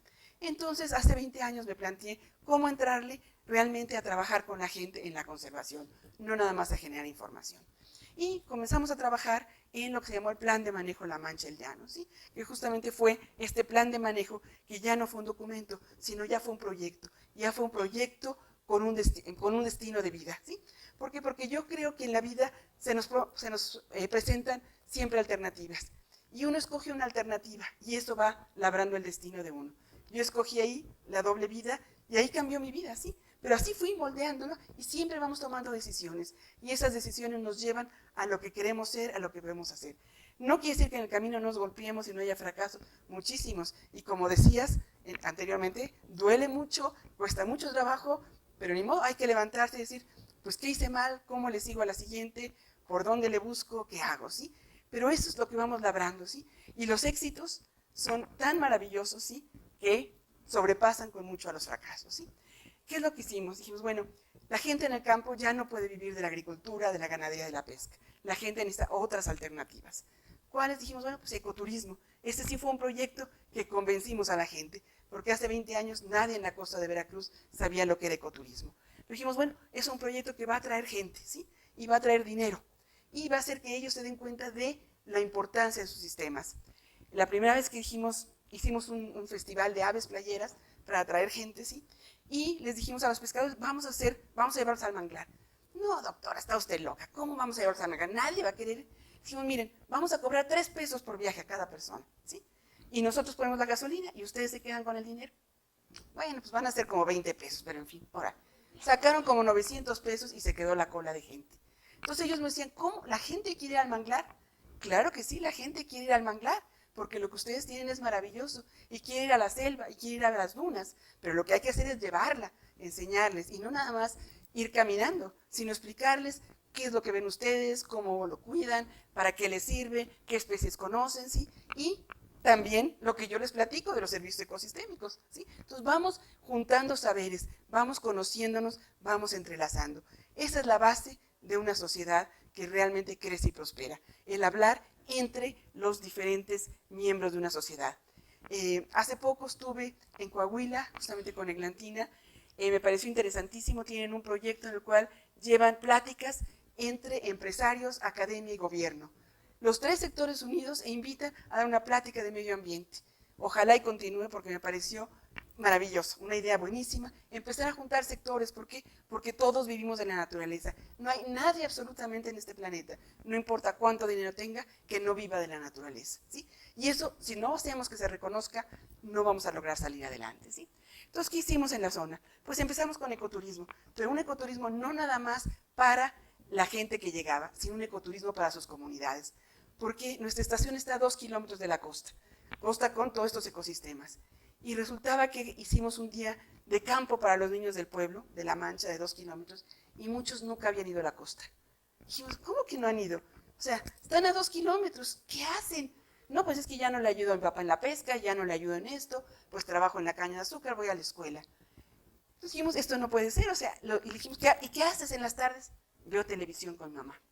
Entonces, claro, es una zona de migración fuertísima, porque lo que ellos tienen enfrente son las novelas, ¿sí? Es el auto, la ciudad, el acceso a diferentes cosas. Decimos, bueno, hay que empezar a hacer ecoturismo con los niños locales y por su propia gente, ¿sí? Entonces comenzaron a hacer ecoturismo en los diferentes grupos que tenemos, a llevar a las propias escuelas a que conozcan sus ecosistemas, ¿sí? Y que además vean que los llevan son sus tíos, sus padres, sus amigos, sus compadres, o el que les cae gordo del pueblo, ¿sí? Pero son estas gentes los que los están llevando. Y eso es muy, muy importante, ¿sí? Y va creando conciencia en todos ellos. Ahora estos grupos, por ejemplo, el de La Mancha, que es el que tiene más tiempo, ya nos ayuda a capacitar a otros grupos. ¿Por qué? Pues porque ya son tan buenos en lo que hacen, que son maestros. Y no es lo mismo que yo llegue a una comunidad y les diga, vamos a hacer ecoturismo, a que llegue David, o Adán, o Merly, y les diga, miren si funciona, nosotros ya lo hicimos, vean cómo lo hicimos. Y ellos ya tienen hijos profesionistas, todos ellos, ¿sí? Entonces, ese salto de 9 generaciones se acortó a una, ¿sí? Y, por ejemplo, otro día que decía yo, es que necesitamos hacer unos diseños para una cabaña. No, mi hijo estudió arquitectura, él los va a hacer. Y mi hijo tal, ¿sí? Le dije, caray, ya. O sea, todos sus hijos ya tienen otra visión de la vida, ¿sí? Ahora este mismo grupo, sí, está haciendo, ya convirtiendo sus terrenos a silvopastoril. Y están entrando a otra etapa diferente en la cual su vida, porque nunca dejaron de ser campesinos, comienzan a verla de otra manera, ¿sí? Entonces, son éxitos maravillosos, ¿sí? El trabajar con las mujeres, ese ha sido otro reto enorme, ¿no? ¿Por qué? Pues porque las mujeres son muy organizadas, son muy sensibles, muy trabajadoras, pero muy apegadas a sus casas. Entonces, que tengan el tiempo libre para dedicarle a un proyecto cuesta mucho trabajo. Económicamente, todos los proyectos de mujeres han sido un fracaso. ¿Por qué? Porque creamos viveros, nadie en este país compra una planta. Cuando hay una inundación o algo, el gobierno pide 20, 30 mil plantas, pasa eso y no vuelve a comprar una planta. Y los particulares tampoco. Y a ellas les gusta mucho tener viveros, ¿sí? Ahí sí, son los proyectos que ellas buscan, ¿sí? Artesanías tampoco nos ha ido bien. Pero ¿qué es lo que aprendimos? Y ellas también hablando. Que el espacio que tenían como mujeres solas era fundamental. Entonces, para mí, ¿cuál es el primer cambio que tiene que haber una comunidad? Darles la oportunidad de hablar entre ellas, ¿sí? El poderse reunir y comentar lo que todas nosotros hacemos en un café, en un WhatsApp, etcétera. Decir, oye, pues es que mi marido me dijo esto y mi hijo tiene este problema, ¿cómo le hiciste? Yo hice tal. Eso es fundamental, ¿sí? Para crecerse, ¿sí? Y el poder hacer algo. Entonces, el ir al vivero a trabajar les daba esa oportunidad, ¿sí? Entonces, ¿y qué es lo que pasa en México? Los ejidos tienen la casa del campesino, las cooperativas tienen la casa del pescador y las mujeres no tienen nada. Las mujeres se tienen que reunir a trabajar en sus casas donde está el abuelo al que cuidan, el niño o el marido que quiere llegar y quiere comer. Entonces nuestro nuevo reto ahora es crear la casa de la mujer, ¿sí? Un lugar donde las mujeres puedan tener tiempo de ir a no hacer nada más a platicar o a aprender algo, ¿sí? Un grupo de mujeres llegó a tener el premio al mérito forestal, ¿sí? Y tomaron su avión, fueron, lo recibieron de Calderón y al regresar pasaron de ser las locas del pueblo a las señoras del vivero, ¿sí? Y para una de ellas, su mayor orgullo fue cuando su hija le dijo, ¿sabes qué? En la escuela tengo que escribir la biografía de alguien importante que yo admire. Y decidí escribir la tuya, mamá. ¿Sí? Entonces, estas vivencias es lo que crea un empoderamiento de las mujeres enorme. Les da una fuerza para seguir adelante muy, muy grande. Entonces, tenemos que crear esos espacios con las mujeres, ¿sí?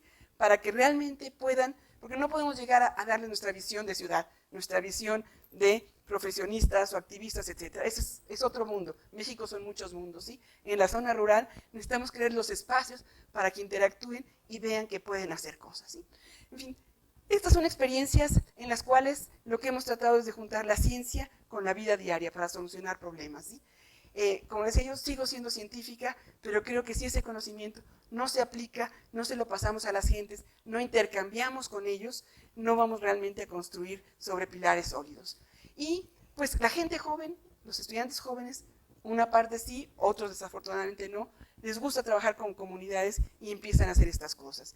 Entonces es muy importante crear alianzas. Yo creo que la academia es de los sectores más aislados, que realmente participa muy poco con los diferentes, ¿sí? Entonces también es muy importante juntarse académicos con ONGs. ¿Por qué? Porque las ONGs tienen un fuerte pie en las comunidades, ¿sí? Y tenemos que intercambiar esas experiencias y que lo que hacemos realmente sirva para unos y para otros. Y creo que de esta manera podemos avanzar y crecer mucho juntos. La naturaleza está degradándose a velocidades agigantadas y el ser humano es el que la destruyó, pero también el que la puede salvaguardar. Y si no somos todos juntos los guardianes de la naturaleza, pues no vamos a tener mucho que dejarle también a mis nietos. Yo vengo de la generación de los 70, ya con nietos, y lo que quiero es que puedan volver a un Acapulco como el que yo conocí, a un Veracruz como el que conocí, y que sigan existiendo esas selvas y esos lugares maravillosos. Pues muchísimas gracias.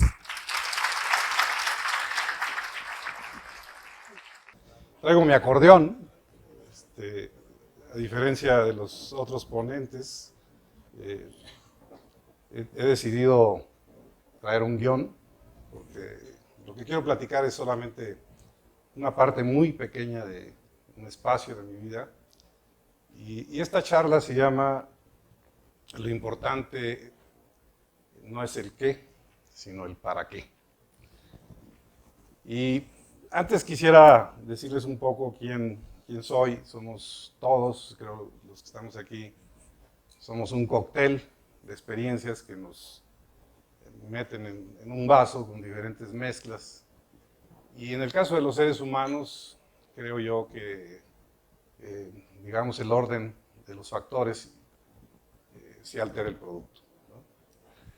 Somos consecuencias, sí, en buena medida, y somos creación propia, pero nuestro entorno nos define, y a mí lo que me define es una familia de clase media, un papá de origen español, una madre rígida pero muy cariñosa, una dosis muy grande de hermanos, 52 primos de un lado, 36 del otro, una familia muy numerosa.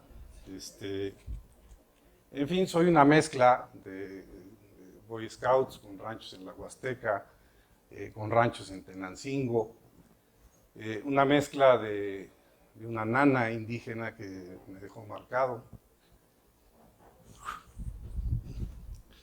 Bueno, una mezcla de muchas cosas que ese es el cóctel.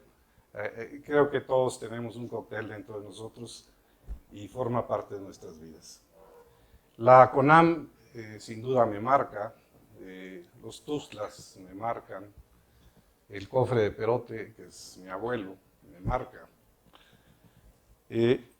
Soy finalmente una persona poco reservada, normalmente no me gusta hablar en público, normalmente me gusta callar, escuchar, estar presente, y esa mezcla es la que pues hoy día está hablando aquí frente de ustedes, ¿no? Y les retomo este tema de lo importante es el qué y no el para qué. Yo le dediqué en una parte de mi vida, después de haberme ido de la Ciudad de México, una parte muy importante en una asociación civil de estudios rurales de asesoría, abrir los permisos de aprovechamiento forestal en el cofre de Perote.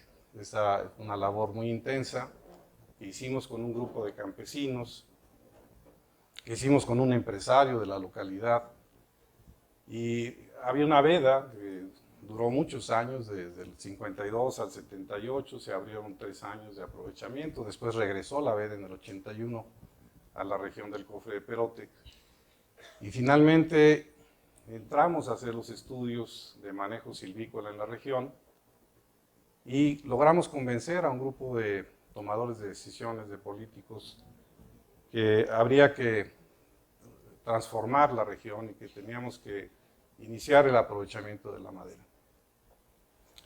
Le dediqué 3 años de esfuerzo a este trabajo y finalmente logramos abrir los permisos de aprovechamiento forestal. Cerca de 20,000 hectáreas, 25,000 hectáreas entraron al manejo, es minifundio forestal, no son las grandes extensiones. Y para lograr eso, realmente tuve que vivir ahí en la comunidad. Recuerdo una experiencia muy fuerte de estar ahí conviviendo con la gente, durmiendo en sus casas, y un cuarto en donde dormíamos con toda la familia. Había un viejito que tosía ahí con una tos de tuberculosis muy fuerte y escupía sobre el piso. Yo estaba dormido al lado y decía, ¿cómo podemos enfrentar este reto? ¿Cómo podemos ayudarnos a nosotros mismos? ¿Y cómo podemos ayudar a esta gente a transformar su realidad? Y creo que escogí un buen camino, el camino de los permisos, de la legalidad, de los permisos de aprovechamiento, porque ya había un mercado negro de madera en la región. Entonces, esto de vivir la pobreza por dentro, de vivir dentro de las casas de la gente, de vivir con la gente, te marca de por vida, ¿no? Y te da una escuela, te ayuda a entender, a escuchar. Hoy día a veces pienso que lo que hago es darle espacio a los compañeros de CONAM para que sigan haciendo esa labor.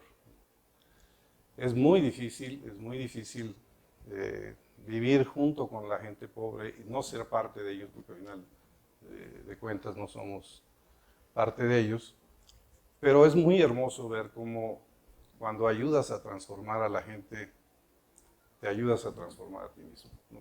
Ese creo que sería el más grande aprendizaje que he tenido. Tuvimos un buen jefe en el gobierno, porque finalmente el gobierno del Estado me contrata, se acaba la asociación civil, yo me quedo sin trabajo, los compadres de las comunidades ya tenían sus aprovechamientos forestales, ya había un ingreso, y yo dije, ¿y ahora yo qué hago? Pues ya se acabó la chamba, y un buen amigo del gobierno me mandó llamar y me dice, vente, vas a trabajar con nosotros, se va a crear un programa muy bueno, por cierto, programa de desarrollo integral del Cofre de Perote, el PRODICOP, y en ese programa vas a ser tú ahora el responsable de la actividad forestal. Empezamos a trabajar con los forestales, formamos una unión de ejidos, de repente me detienen y me dicen, ¿sabes qué? Alto, tú ya no te encargas de la actividad forestal, ahora te vas a encargar de cuidar borregos. Chica. Yo me vine a la Ciudad de México, me emborraché, fui con los amigos, dije, no, esto no puede seguir, o sea, yo ya me voy a renunciar, ¿cómo que a cuidar borregos? ¿No? Y dije, bueno, voy a buscar a un gran amigo, un antropólogo. Ese antropólogo me dijo, tranquilo, si lo que quieres es ayudar a transformar y ayudarte a transformarte a ti mismo, piensa en que lo importante no es el qué. Y este es el mensaje para todos. Lo importante es el para qué. Si ustedes tocan cualquier proceso que quieran, una casa de artesanías, un proyecto de ecoturismo, un club de lectura, donde no hay dinero, lo importante no es el qué, sino el para qué. Lo dice Pablo Freire, es un pedagogo muy conocido. A través de la palabra generadora y a través de grupos de trabajo se puede crear un movimiento social muy poderoso que tiene que ver con mover tus propias entrañas, como se ha dicho aquí, y con mover las entrañas del que esté enfrente, ¿no? Bueno, les voy a pasar algunas imágenes muy rápidas. Creo que aquí tengo la pistola. Estas las rescaté por ahí, estaban perdidas. Este barbón que está ahí soy yo en mis años mozos, ¿eh? Y cuando entendí Cuando entendí que lo importante era el para qué, dije, a ver, voy a juntar a los pastores. Y la neta, qué desmadre armé, de veras se lo digo. O sea, fue una cosa muy hermosa, porque no era más que subirse en el barco, no era más que creérsela. Y era sentarse con ellos en la pradera, y era sentarse con ellos en la mesa, a tomarse un refresco, una cerveza, y empezar a tocar el tema. No les voy a decir todo el rollo técnico, porque fueron 5 pasos muy bien diseñados de qué era lo que se tenía que hacer. Pero lo que hacíamos era vivir con ellos, compartir con ellos, discutir con ellos, analizar su realidad. En menos de 3 años, todo este movimiento acabó en estabulamiento de ganado, acabó en áreas reforestadas. Los principales denunciantes de la tala clandestina fueron los famosos borregueros del cofre de Perote. Y empezamos a construir establos. Eso que ven ahí son establos. La gente se empezó a pasar a vivir a los establos. Llegó la auditoría, nos quiso señalar y me decían, oiga, es que la gente se está yendo a vivir a los establos. Sí, le digo, y los borregos se están yendo a la casa a vivir. ¿Cuál es el problema? Haga usted un programa de vivienda con 12,000 pesos por vivienda, a ver si lo puede hacer, ¿no? Entonces logramos cultivos de forrajes, mesas de invierno, ferias ganaderas. Ahí ven a la gente trabajando con los forrajes. Creo que ya... ahí está, sí. Entonces, bueno, al rato ya teníamos un desmadre. Vean esto, ¿no? Ese era un meeting, ¿no? O sea, por lo menos 800 gentes alrededor de esto. Los borregueros se empezaron a juntar con los productores forestales. Muchos borregueros eran gente de las comunidades forestales.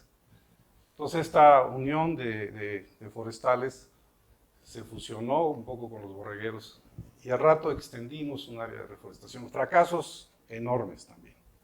Hicimos un gran establo colectivo, tipo Basílica de Guadalupe, y a los 2 años, la perestroika. Taca, taca, taca, taca, cada quien su pedazo de establo, se llevaron las láminas, fue un desastre, ¿no? Entonces decidimos hacer los establos individuales. Cada establito para cada familia, pero sí juntado, digamos, en equipo, hicimos un trabajo colectivo. Y como les digo, después se sumó el tema forestal. Si ustedes van a la región, pueden ver cientos de hectáreas. Esas son las fotos tan viejitas como mi experiencia. Pero está lleno de reforestaciones pequeñas en donde se convenía con los borregueros qué parte sí, qué parte no. Y finalmente se logró restaurar una gran parte del trabajo, ¿no? Yo estoy ahí, metido, a ver si me ven ahí, esa posición extraña. Y esta de acá también está genial porque estamos aserrando madera. Esto es en plena época de tala clandestina. Me fui a vivir con ellos, nos metimos a hacer el aserrío, trabajamos como si fuéramos taladores clandestinos, organizamos el clandestinaje. Porque al final de cuentas la madera ya salía, ya ese movimiento ya existía.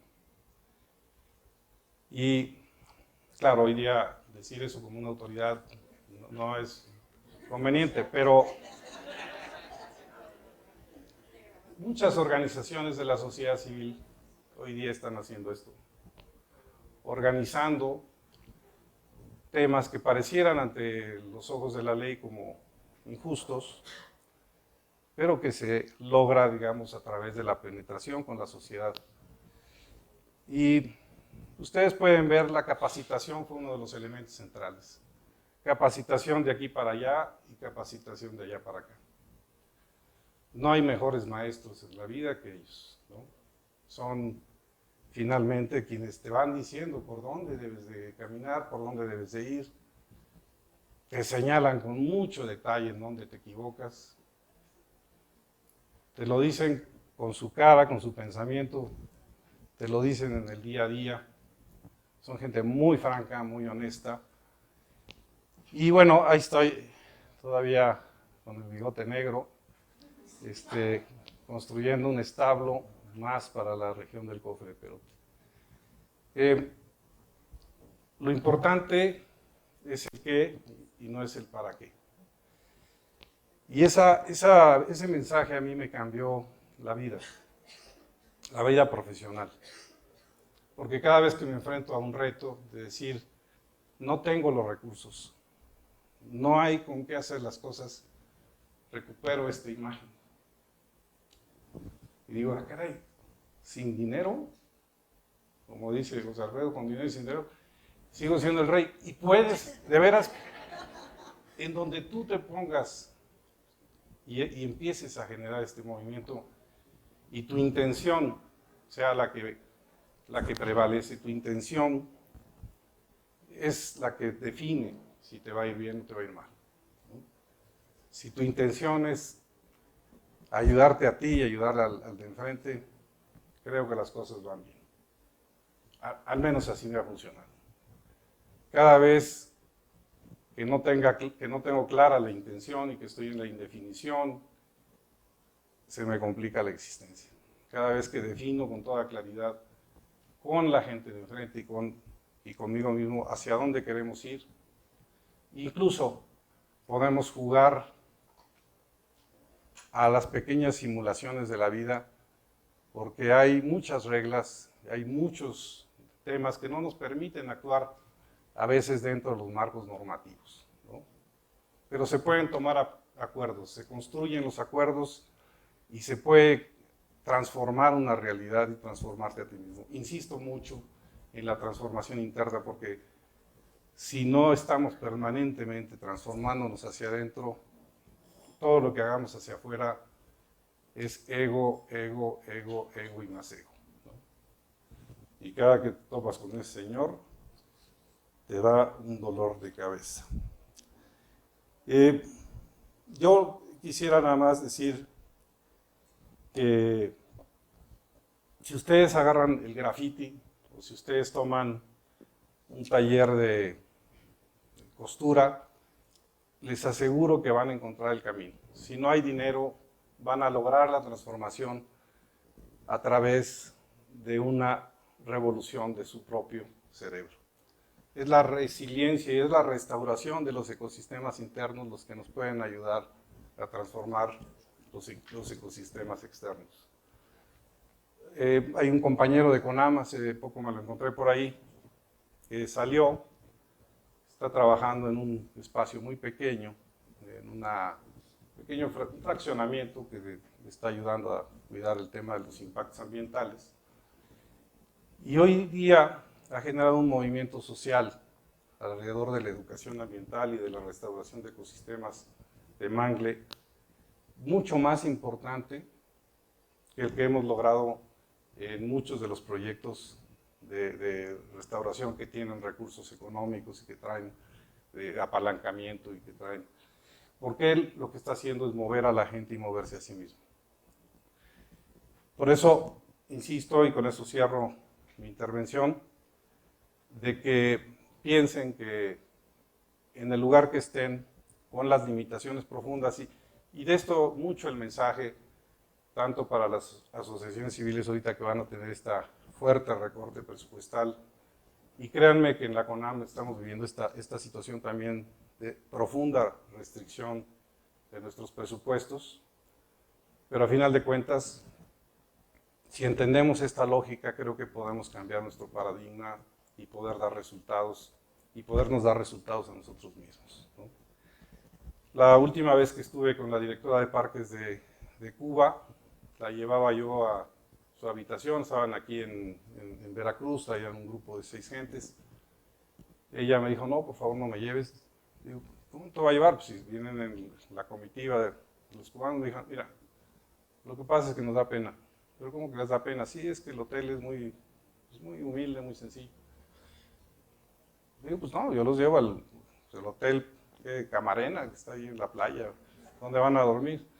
No, es un hotel de 600 pesos la noche, pero ahí vamos a dormir toda la gente que venimos o sea, todo el equipo van a dormir ahí adentro, ¿no? Y el dinero del viático lo vamos a utilizar para comprar una refacción para una lancha que no funciona. Y dije, ah, caray, estamos lejos en la CONAM de llegar a ese nivel todavía.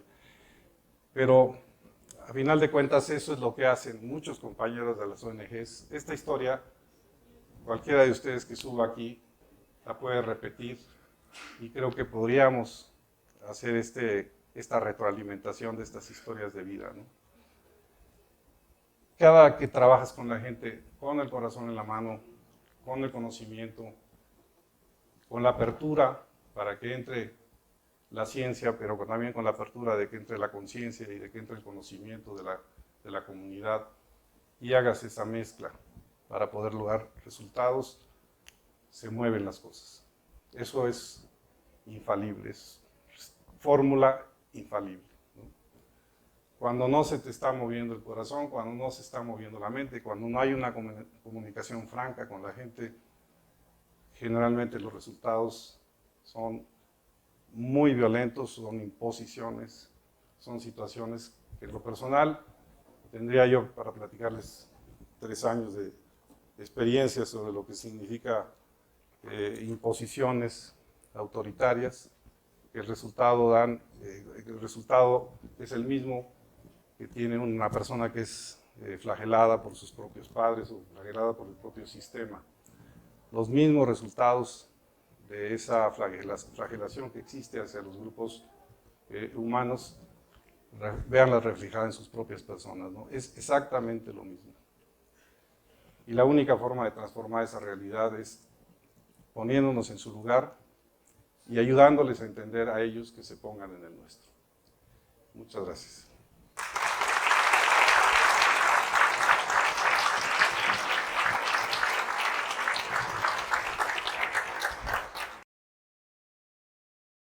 Ante la ausencia de preguntas, tengo una declaración que hacer.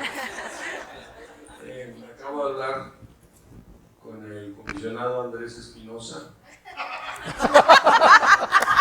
Acabo de hablar con Jorge Guevara, director de WWF México. Hemos acordado que mi nuevo nombre a partir de hoy es Lorenzo Pasquel Valdés Escudero.